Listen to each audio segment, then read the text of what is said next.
to the sky. Never let adventures pass you by. Be free and follow your crazy dreams. We're living our vision in the RV. Come ride with us and you'll be free.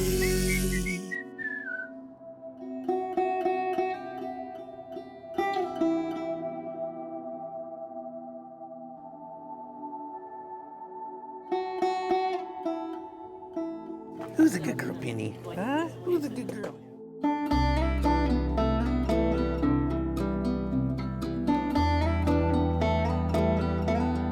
So he wrote back and said, this is unbelievable. So they do a one-night premiere.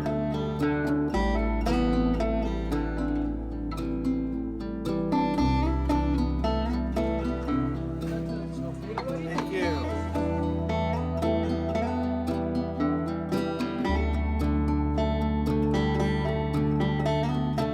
That food was really good. Very good. And the coconut cream pie that I took a couple bites of, very good. Oh my goodness. Couple? Oh yeah, I had 3 or 4 bites. But The new definition of couple is 5. But those are our friends Rick and Maggie and Penny. This is a very special day, and you guys might want to stick around. Rick and Maggie are some longtime followers of our channel and good friends. Rick's been in the film business for, well, you know what? We'll let him tell you. What do you got? 50-some thousand subscribers? Yeah. oh, wait. Not Can you- quite. can you- Almost. All right, can you bring them all? I think we got room in the back. Let's bring your whole audience. Hey everybody, this is Penny, star of the show. Seat belts on. So, oh, we gonna have seatbelts? Really? I know in Iowa you just put your feet down like the Flintstones, right? Just That's right. That's right. It's a Man, little word gets different. around quick. All right, so we're leaving the lighthouse, the world famous 1952 lighthouse, And then there's stuff in back. which was Burt Reynolds' favorite restaurant when he lived right down the street, and when his theater was the other way. This was the part of the halfway mark. And we've been told that all of the celebrities that performed at the Burt Reynolds Theater, all of the like Carol Burnett and all the different guest stars and Dom DeLuise and Charles Nelson Riley used to come here for breakfast and lunch. And of course it's right down the street from Burt's house. So it's got that whole cachet. It started off as a truck stop, and you could actually rent a room and maybe a shower, Michelle. I'm not sure. Gosh, a whole shower. And so we started eating up here when we first moved down here. There used to be a museum for Burt, which is right around the corner. And the people told us about it. We started eating here, and it's fabulous food. You guys just had breakfast. And they're the nicest people. Very good. And the Jupiter Lighthouse, which is kind of what the whole city is modeled after, is right across the street. So they open at 6 in the morning. So like the Coast Guard guys all come over and have breakfast, and a lot of the law enforcement people. We really like the crowd. And the Lighthouse Diner has been featured on Fox and Friends. They'll come in and interview the people and stuff. So it's kind of a landmark with a lot of history, and they smoke all their own meats, which is amazing. And they also buy all their vegetables local, organic. They support local farmers, which we really like.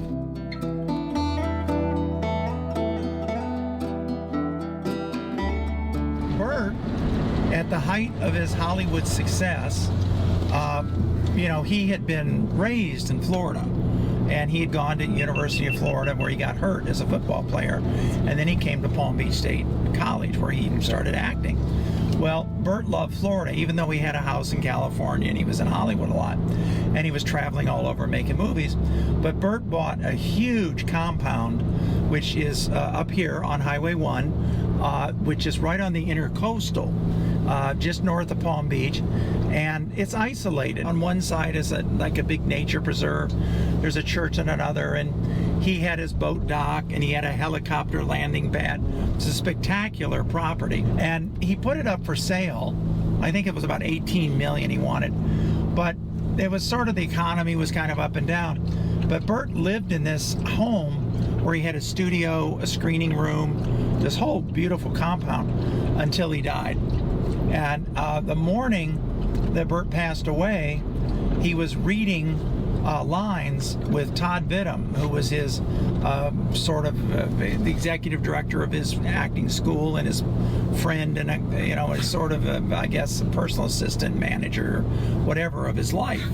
And they were reading lines from Quentin Tarantino's movie Once Upon a Time in Hollywood. And Burt felt ill and went to the bathroom, and unfortunately had a heart attack and passed away. But so he more or less ended his life in this home. And we understand that it was purchased by a huge fan of Burt's. People would come up here and look at the house, and now you can see it on drones, Google Earth, and all that. But it was quite a compound. And it was such a statement that Burt would, not live in Hollywood, that he wanted to come back to Florida. So the movie we made, which you and Michelle are the first people to see it, is really about the 34 years of Burt's life in Florida and what he was doing here, what he did for the community, what he did for film students, what he did to help other people. He was the most generous person, and it's a side of Burt Reynolds that I don't think the public has ever seen. And I was a big Burt fan, and I had met Burt a couple times, and I was on the set of one of his movies in Las Vegas. And I was there the night that he punched out the director and broke his jaw, and they took him out. And I was there with one of the actors that was doing a scene with Burt. And he said, "Oh, will you take me over? I'd like to introduce you to Burt Reynolds." And I said, "I'd love to meet Burt." So I get there, and there's ambulances and police cars and people milling about. And the guy comes out on the stretcher, and he's like, in pain. I'm like, "Who's that?" "No, that's the director." So I didn't meet Burt that night. I said, maybe I'll wait another night to meet Burt. This might not be the night. And in our movie, of course, I kind of joke with him about it. But he broke the guy's jaw, and I think he had to settle like $300,000 lawsuit or something over it. But Burt was a very passionate filmmaker, director, producer, actor, and aside from the fact he was the #1 box office star for 10 years, the second biggest box office star ever in the history of selling movie tickets, he was also a consummate teacher and an educator. And he loved this community, and he helped start the Film Commission. He started his own dinner theater. He started his own acting school. And he just gave so generously to the community. And he started this scholarship fund and this thing called the Student Showcase, where students from all over Florida compete, and then they're judged, and then the winners get scholarships. And Burt put up his own money. And so we pledged a part of the proceeds of our movie and our other movie that Burt's in to help to keep the scholarships going for kids. But our movie is really a celebration of his life, not the tabloid Burt and not the Hollywood Burt, but the real Burt Reynolds. And we're just honored that you and Michelle had interest in the film, and we could show it to you last night. So here's Burt. Now this is the church that's next door. This is Burt's estate, and I'm going to pull over here, and there's a service gate, which is the first driveway, and there's some garbage cans, and there it is. And then here's the main gate to what was Burt Reynolds' estate. And you can see how far back it goes to the intercoastal. And there's his box. And there's a big circle drive when you go in. He has a full screening room, theater, office, helicopter pad, a dock on the intercoastal. And it was quite a tourist attraction. People would drive just to sit here and look at his gate and hope they'd run into him walking the dog or getting the mail or whatever, but he loved this area. People may be wondering, who is this guy talking about Burt Reynolds? What guy? Me? I'm a writer-director. I spent a lot of years in Hollywood. I came down to Florida at Universal Studios for a number of years, and I found Palm Beach. I married my wife, who's now my producer, and we make movies, and we happen to be based in Palm Beach. And I'll tell you another interesting story about Burt. It's always an interesting dance when you're making films and dealing with movie stars. And I've worked with NSYNC, I've worked with Ernest Borgnine, I've worked with Roseanne Cash, I've worked with lots of famous people. And there's always sort of that whole agents and managers and publicists and all that. Well, so Burt had a favorite restaurant. The Lighthouse was sort of his breakfast, lunch to go place. What did they call the Lighthouse, Maggie?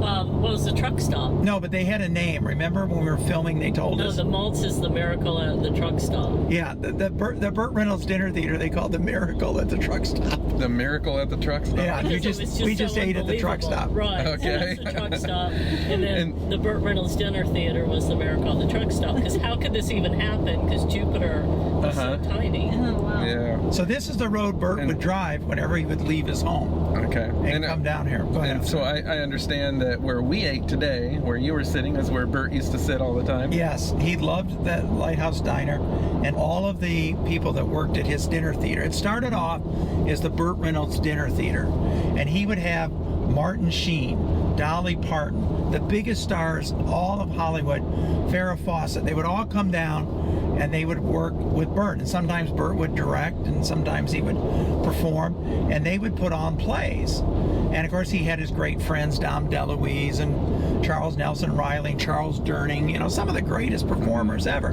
And then they had a subscription. It was of course sold out to the dinner theater. It was a great way for actors to go on stage and work on their craft. And we're driving now. We'll go past the Lighthouse and then we'll go to his theater. So I was starting to tell the story about in my other movie, which is called Movie Money Confidential. This movie we're talking about is called Burt Reynolds, The Last Interview, because I got the last formal sit-down interview with Burt. I think it's a side of Burt Reynolds people have never seen. Yeah. He really let his guard down with us, and he had been ill, and you know, we almost didn't get the interview, and it was we shot for 5 weeks.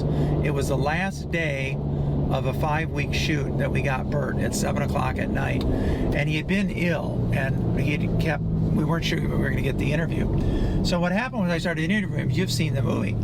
He just started talking about stuff not about what my movie was about.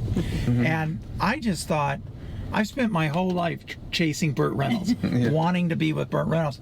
He can talk about anything he wants. Yeah. And I felt that way about Burt. I felt let him talk. And he talked about his father. He talked about the community. He talked about students. He talked about kids today and how to start their career. He talked about movies. I mean, he went all over the place.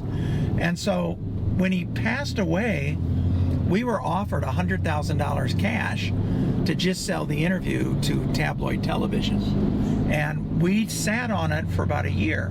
And we used a little bit in my other movie, Movie Money Confidential. And people kept calling us up saying, do you have any more Burt? Is there more Burt? And we said, no. So one day my editor, John Zietz, called up and said, Rick, have you watched the full interview since we did it? And I said, no. He said, boy, I went in to edit something the other day and I got hooked. He said, if I put it together with time code and just a rough of the full thing, would you watch it? So I watched it, and Maggie and I were spellbound. We were like, we've got to do something with this. So my distributor had called and said, do you have any outtakes or clips of Burt? And I said, I have an hour. And they said, oh, we need to have a meeting right away. So when one phone call, within 48 hours, we had the movie distribution deal made and the funding, because everybody wanted to see Burt's last interview. So then I spent a year researching Burt, and I found, as you know, in the movie, the people that were very close to Burt, and I ended with Quentin Tarantino, who had cast Burt in his new movie, Once Upon a Time in Hollywood. And we have a whole interview that we did in Hollywood with Quentin Tarantino. So this is the definitive, you know, Burt's life, what he did, uncut, uncensored, unscripted. And I just felt that Burt fans like me, and everybody else, would really appreciate this film. So that's why we're so excited about it, and we're giving a percentage to the student scholarships in Burt's name. So it's to help them and keep that going as well. In Burt's legacy, keep his legacy going. So now here's the diner. We're going to go right by it. And the famous lighthouse is over on the left. And so this is where Burt would drive. I kind of drove slow, but Burt probably drove much faster. But he would drop in here and do breakfast or do lunch or go to the theater. And then there's a bridge up in front of us. And then on the other side of the bridge is the other restaurant that Burt loves, and the theater.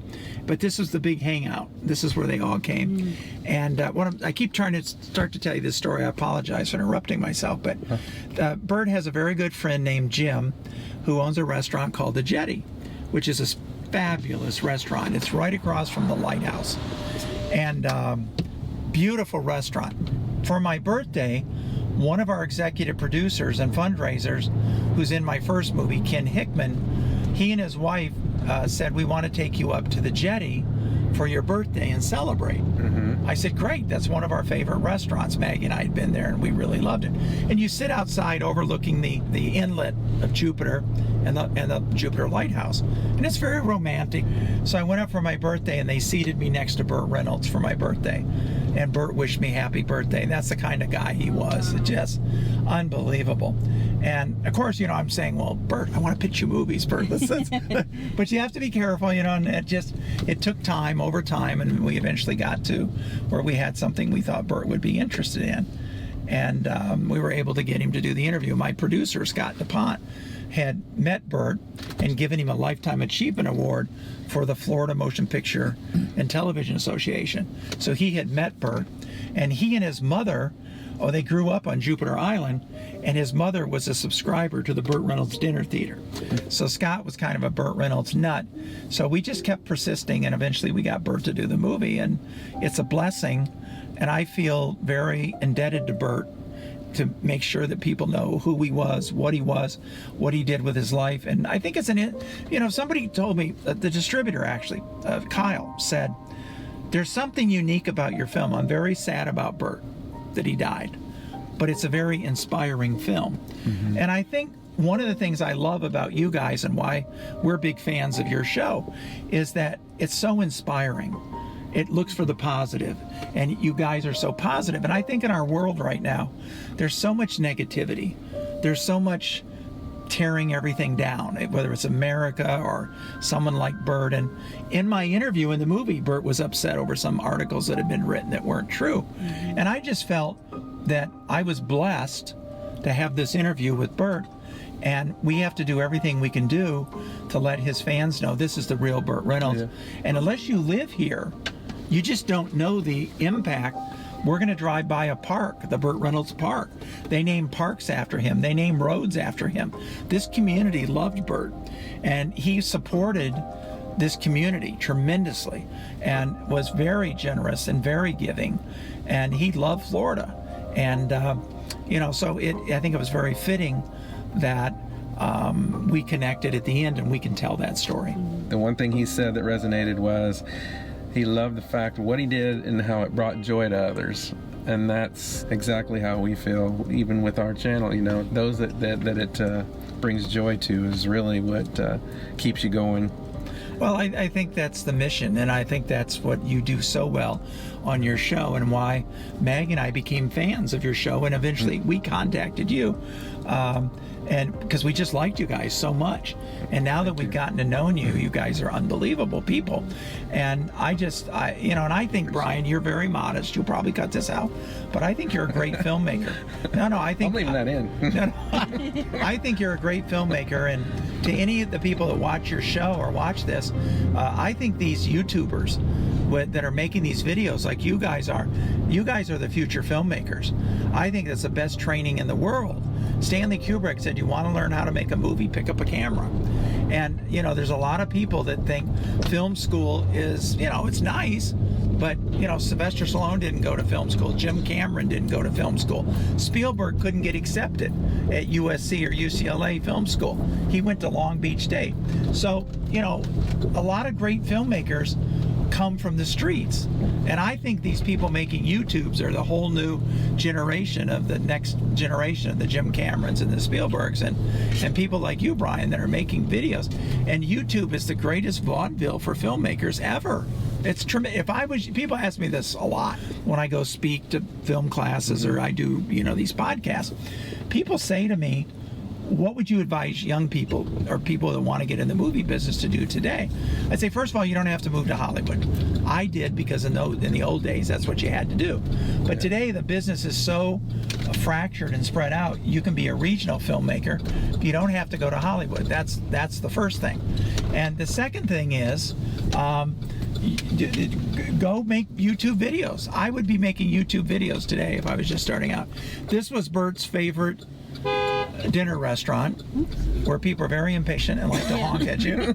So, we got that everywhere. So anyway, I'll let them go by. And we wave as they go by.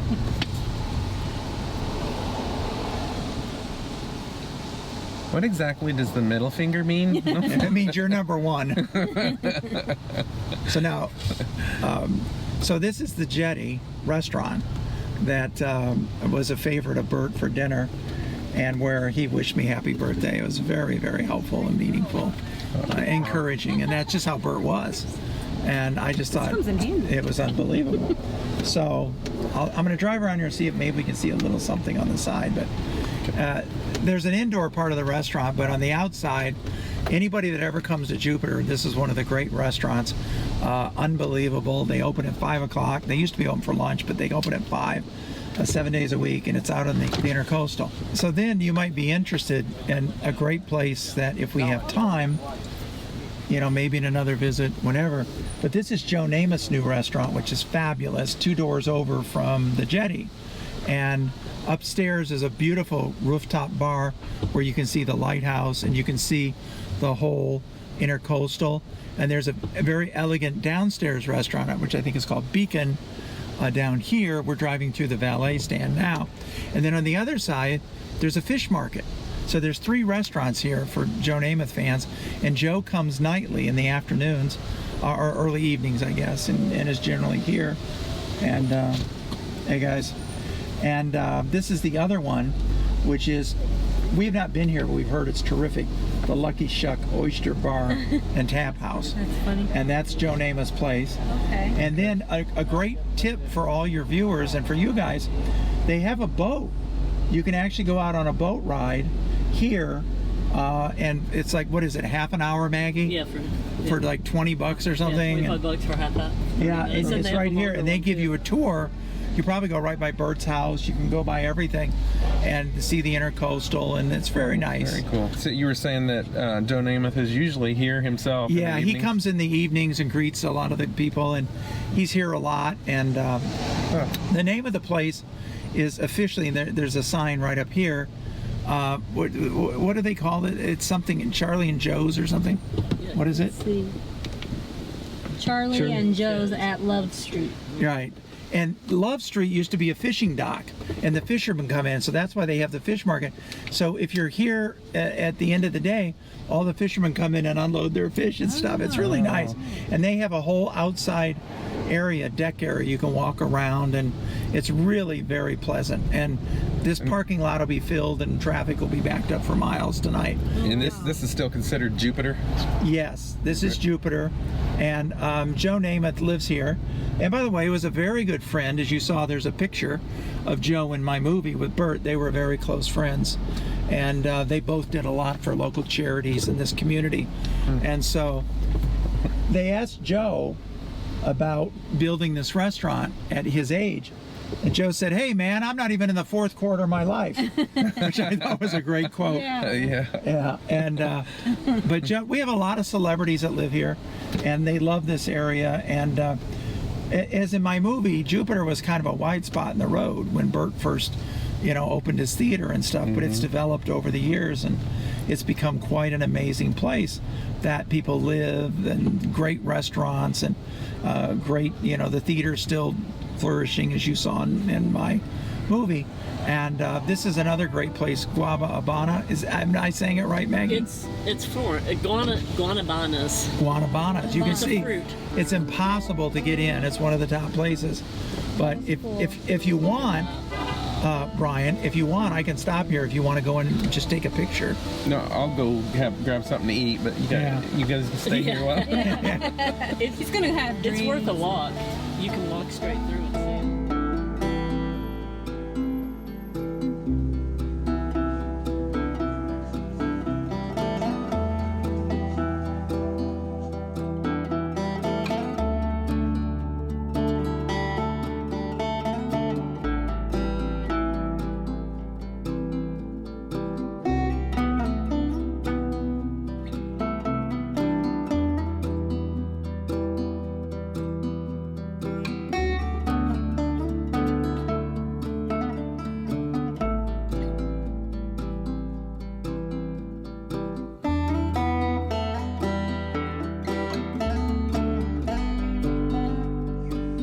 waiting on us?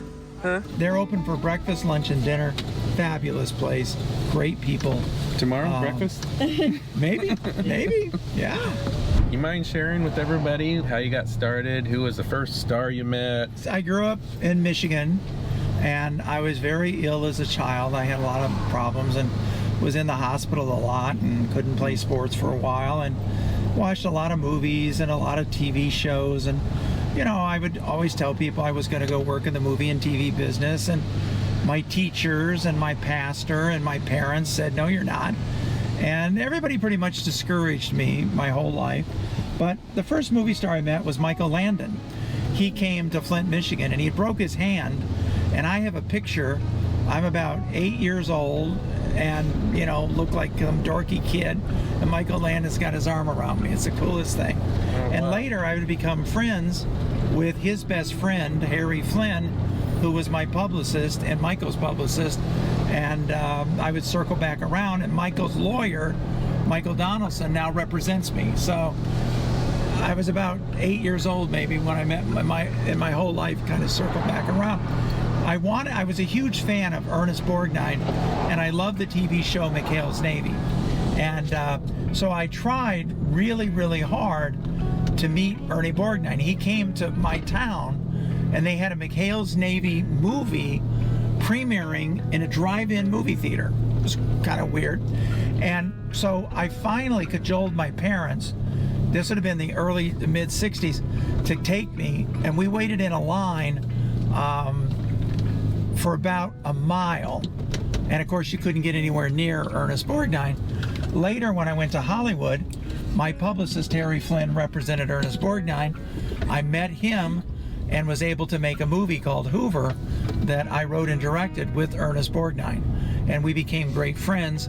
And when Ernest died at 95, we were working on 3 pictures together, and we were partnered. So it became a terrific experience. So sometimes you meet someone, and down the road you meet many, many other people. And then of course the biggest thing that kind of happened to me, when I moved to Hollywood, I was going to University of Michigan Flint, and I was the editor of the student newspaper, and a guy came and wanted to hire me to make a movie. And he wanted to go out to Hollywood. And I said, well, yeah, I want to kind of finish my degree. So he went out to Hollywood, called me up, said it was great, came back. We went out to Hollywood together, and I accidentally moved in next door to a young actor nobody had really heard of named Sylvester Stallone. He comes up. We were at the swimming pool at the apartment complex. This was on Hollywood Boulevard in Camino Palmero. And Stallone comes up. These were like cheap furnished apartments. And the manager, who had been a stuntman for Errol Flynn, his name was Chuck Piliu, said, I want you to meet this guy. He called him Sylvester Stallone. And so Stallone came up. He had big hair parted in the middle, down on his shoulders.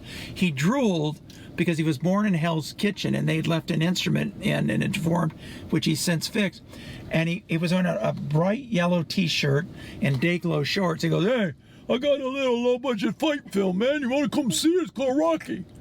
So I went to see Rocky. I went in, I knocked on his door the next day, and I said, this is an amazing film. And he goes, oh, don't tease me. Because when Rocky came out, nobody liked it. The critics didn't like it. The editors took their names off it. It was not well received. So I wrote articles and interviews. Well, it's one of the greatest films ever made.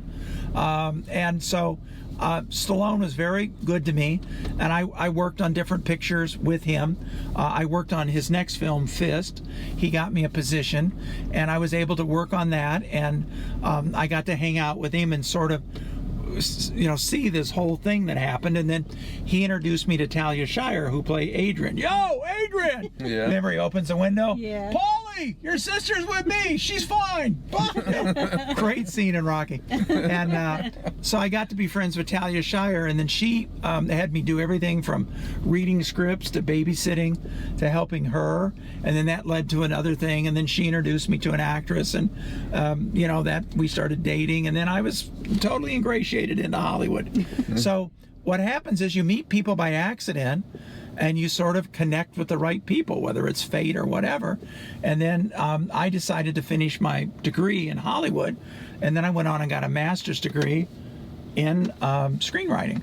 And so I graduated. Nobody would buy my scripts. Nobody would hire me. And I was homeless. I guess I was one of the original nomads. I lived in a Chevy Nova hatchback in the parking lot of a grocery store for 3 months in Santa Monica. Wow. And then eventually I went to a screenwriting teaching class because the LA Times used to have a column of everything for free and you could audit the class. So I went to see it, and they said, has anybody ever written a script? And anybody ever sold a script? I raised my hand, and they took me out and they said, the writer of this screenwriting class has got a job at 20th Century Fox writing a movie. Would you like to teach it? And I said, well, I don't really know anything. I have a master's, but I don't really know how to teach screenwriting. And they said, it pays $800. We'll give you $400 in cash tonight. And I said, okay, let's go. I'm ready. So I went in and I told Sylvester Stallone stories for 3 hours. And then that's how I became a screenwriting teacher. I did that for 9 years. I sold movies to Disney, Warner Brothers. I worked at Paramount for 2 years when I was getting my graduate degree. And I got back in the business and then started making films. I mainly worked on other people's films for years, and I wrote scripts that I sold. And I worked with a company called Goober Peters at Warner Brothers, and we did Rain Man, Batman, Gorillas in the Mist. And I worked for John Peters and Peter Goober, and my partner was a guy named Robert Cosberg. And he and I were partnered for 9 years. We developed films, and Bob was an executive producer. And the last picture we worked on together was 12 Monkeys, which was the Brad Pitt, Bruce Willis film, and Madeline Dessau, who's great in it. And the first picture we worked on was an Arnold Schwarzenegger picture named Commando. So Hollywood is really, in the movie business, is about relationships. You know, you develop relationships and you meet people. And in my new film, I have a new relationship with Quentin Tarantino because he was a big fan of Burt and graciously agreed to be in the movie. Burt agreed to be in my earlier movie because he heard good things about us, and we were doing something that he was somewhat interested in, and he gave us an interview.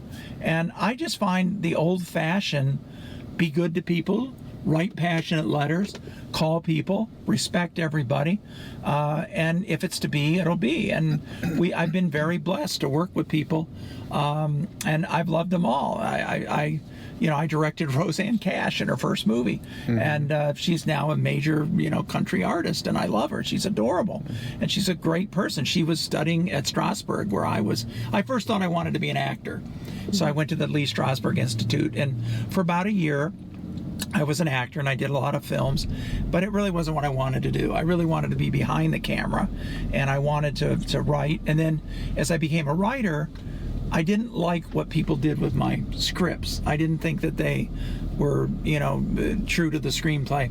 So then I became a director, sort of to protect the writing. That was sort of the evolution of me. Now, didn't you try out for like a Superman part? Yeah, I auditioned for a lot of movies. Talia Shire, wonderful lady. I was sitting at the little alcove at the kitchen at this butcher block table, and she was with some people, and she said, and I was wearing tortoise glasses, and I was much thinner and in shape and tanned and working out a lot, and she said, "You're Superman." And I was like, "Huh?" And she said, they're casting, they want an unknown, you should go audition. And I wasn't very good, but Richard Donner, the director, was a wonderful guy, and yes, I auditioned for Superman. I wasn't really right for it, but it was a great experience.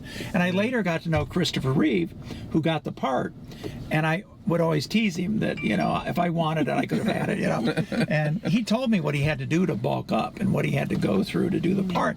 And Christopher Reeve was just a terrific human being, and I loved him. And right towards the end of his life, we were at a restaurant that I sent you to in Disney, Wolfgang Puck's, and my son Ryan was very small, and he loved Christopher Reeve, and Christopher was in the wheelchair, and he couldn't, the breathing apparatus, and I went up to Christopher and I said, "I love you and God bless you, and it's so great to see you." And he was with Robin Williams, who I also knew, by the way, and my son got to meet Christopher Reeve. It was shortly before he passed away. But Christopher was a great guy, and he was a perfect Superman. But, I was okay at acting. I mean, I was more of a character actor type thing. I'd get what they call an Under 5 in a Rockford Files or a Barnaby Jones. So the thing about acting, Brian, I really enjoyed it.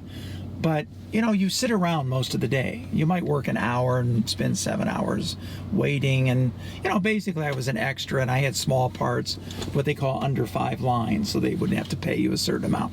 But I'd gone to military school, so I knew how to handle a gun. So one of the things I could do was always get upgraded and get what they call hazard pay for another $250 or whatever it was to be in a scene with gunshots, because I wouldn't flinch and I was used to it. And so that kind of gave me, and I was agile and athletic, and I had military training, so I could kind of move around in a gunplay. So I did a bunch of shows, I did movies. I did Straight Time with Dustin Hoffman. You know, I mentioned Fist with Stallone. I did a lot of TV movies. I did different, you know, TV shows, Rockford Files. I did a Del Vecchio, did Judd Hirsch show, and there was a shootout at a liquor store, and I go, he's got a gun, and things are exploding around me and gunshots. And then I did a Barnaby Jones, my favorite ever. I love Buddy Epson. There's an old episode of Buddy Epson of the Barnaby Jones, and I'm on the side of an apartment building in Hollywood, and it's got white stairs, and I'm coming down, and Barnaby, you know, pulls in and gets out, and there's a guy behind a rock with a gun who's going to shoot Barnaby Jones. And so I yelled to Buddy Epson, and I go, he's got a gun, he's got a gun, you know, and then there's a big shootout. So my best work was in shootouts, so, you know, and it paid the most money. So you could get, in those days, just so people know how glamorous acting is, I got paid $52.50 and a cold box lunch, and that was it. And then if I got upgraded to over 5 lines, I'd get more money. And then if I got a hazard pay, I think it was $200, $250 something.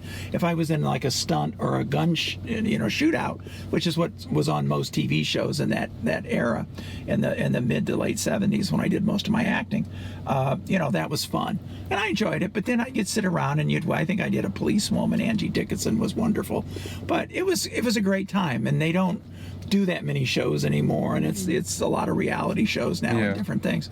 But it was the end of sort of the old Hollywood, and I enjoyed it greatly. And I got to work with Rod Steiger on Fist, and Dustin Hoffman and I had a scene where I bumped him, which was amazing. We did 30 takes. 30 takes. Amazing. We did 30 takes. It was interesting. The assistant director came over, and he said, "No eye contact." I said, "You mean in the scene?" He says, "No, don't look at Mr. Hoffman." And I was a kid from Michigan. I didn't know all this technical stuff. I knew a little bit, but not much. And the guy said, the assistant director said, I said, "Well, I'm going to go, my arm is going to touch Dustin Hoffman. We need to," No, the no contact.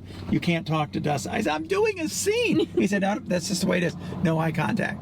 So for 30 times we bumped each other in this scene. And it's about, I think, a third of a second in the movie. It's you blink, it's gone. Wow. But it was exciting, and I worked with Harry Dean Stanton. It was wonderful. So I love all the old Hollywood, and I loved all the old great actors that were still there when I got there, and I've loved working with Burt Reynolds and Ernie Borgnine, and it is a great life, and it's challenging, and it's hard, and you have to work hard. And I think what's carried me through is 2 things: my ability to be a good writer, and my personality and sincerity, because so many people are insincere. And I just, I don't try to be something I'm not. And I'm just lucky that I went from a kid in a hospital bed. My father was a postal worker who had been shot in the head in World War II and had a Purple Heart and a Bronze Star. He had a lot of medical problems. He died in his 50s. My mother was a public school teacher, and no one ever told me that I could ever do what I'm doing. No teacher, nobody. And so one of the things I always like to do is encourage any of your viewers that if you want to be a filmmaker, you can do it, especially now. The equipment is smaller, it's easier, it's less expensive. There's ways you can learn filmmaking. You can go right on YouTube and learn everything you need to learn. And it's a much easier business. When I went to Hollywood in 1976, it was a closed shop. They didn't want anybody. They were like, So it was hard to get work. It was hard to break in and become part of it. But over the years, I did. And then I was at Universal Studios in Florida from 1994 to 2008. And then Maggie and I got married, and she was an artist and started producing with me and working on the art direction of the movies. And we were married down here in Palm Beach, and we just fell in love with Palm Beach. And the opportunities in the film office, the last film commissioner, the new film commissioner of my movie, but they were very supportive. And that was something really great. The community of Palm Beach is very welcoming to filmmakers. And last thing I'm going to say on this, people said to Willie, what was his name? Sutton, the bank robber. They said, why do you rob banks? And he said, well, that's where the money is. People said to me, why do you live in Palm Beach? And I said, well, we have the largest concentration of millionaires and billionaires in the world, and I have to raise money to make movies, so this is where I come. And it happens to be paradise. I'm living in one of the great places in the earth, so we really enjoy it. So thanks for asking. I hope it wasn't too long. No. So long story short, you found yourself to enjoy the directing and producing better. I really enjoy right now. I hate producing. I produced a few movies. It made me miserable. I think it for me, it's too much. I can write and direct. That's 2 jobs. That's all I can do. And I need really good producers to produce. And I'm doing the best work of my life, these last 2 films. And everybody says it. The critics said it. My last movie had 80% critic rating on Rotten Tomatoes and 99% audience. And I think that I found my voice. I had a literary agent early in my career, Mike Hamelberg. He met me when I was in graduate school. And he died a couple years ago. And Mike used to say to me, take your time, pace yourself. And Mike used to say, you'll find your voice. And I did find my voice. And I think I found it literally in the beginning of the 3rd act of my life. And I'm now doing it. All right, this is the Burt Reynolds big intersection where the statue of Burt is now, this was the original statue from the Burt Reynolds Dinner Theater. And they just had it restored and put back after Burt passed away. It had been in disrepair. And this entire corner is the original Burt Reynolds Dinner Theater, where Burt founded it and started it. And eventually, Burt lost the theater, and a couple named the Maltzes. I can't remember their first names. Can you, Maggie? But Milton and Tamar. Milton and Tamar came and saved the theater and put up the money, and they just finished a $40 million renovation. Wow. And it's the most beautiful, spectacular theater, 780 seat theater, comparable to what you'd see on Broadway. And they put up one of those big video screens, and they were gracious enough to let us film there to do our interviews for the Burt Reynolds movie. But this is the theater that Burt started, and this is where it is now. The guy who runs the theater, Andrew, is from here, but he went to New York, as you saw in the movie, and he produced the Tony Show. He produced Broadway shows, and he's an amazing guy, Andrew Cato. Directors Guild of America. This is the Yeah, it's a very big honor. I've been in the Guild for many, many years. I think I joined in early 90s. And it's the most powerful labor union in show business. But what's great is when I go out location scouting, shooting, a movie or location scout, if I ever get stopped, I always give them my Directors Guild of America card. I go, I'm a director, I'm looking at location. And they usually just open oh, come on in, which is great. But also for young filmmakers, and I know a lot of young filmmakers want to be totally independent. But the Directors Guild has been great, and it provided us with great health insurance, screenings of all the new movies. They send us the films to view, to vote for, the best films. Mm-hmm. And the health plan is tremendous. And they gave me a pension for all the years. And every time I would work, part of the money would go towards my pension. So that's a great organization. And the main reason I joined was none of that. I joined because of the creative rights. I made a movie, and a distributor took my movie and recut it without my permission and released it. Mm-hmm. And it really hurt my career because it wasn't finished. And I was able to go back and finish it and then put out a second version. But none of the critics wanted to see the second version. And so I love the Directors Guild because I have, they cannot, no matter what, I get to do my first cut of the movie. And in many cases, like now, I won't make a movie unless I have final cut, because who controls the movie is very, very important. And Ron Howard, who's a terrific guy who I used to know when I was in Hollywood, was just trying to make movies. He was on Happy Days, and he did a picture, I think it was for Roger Corman, and I think it was called Eat My Dust. And they went in, they shot more nudity and car wrecks, and they put all this stuff in. And when you're a young filmmaker, control of your film and making sure that the audience sees the film you intended. It's very important. So the Directors Guild of America, I'm very honored to be a member. It's been a great honor, and they've been very, very good to us. And I am very happy to work in the same guild that Jim Cameron and Marty Scorsese and Quentin Tarantino. We're all in the same, brotherhood. It's a great organization, and they've made great efforts lately for getting more minorities and women and other people involved as well, so that it's not such a closed shop. But it just blows our mind because, I mean, we've heard a lot of these stories you've told us, and it's just so fascinating to us. You've told us you work with, like people like Britney Spears and NSYNC, all these music people too. And Britney, I love her to death, and she's one of the sweetest girls in the world, and it's just broken my heart what she's had to go through. But she was just the sweetest person, and she used to rehearse at Universal Studios on the soundstage for her tours, and she would hang around. She was just the sweetest girl, talented, sweet, terrific, and I just have nothing but love for Britney Spears.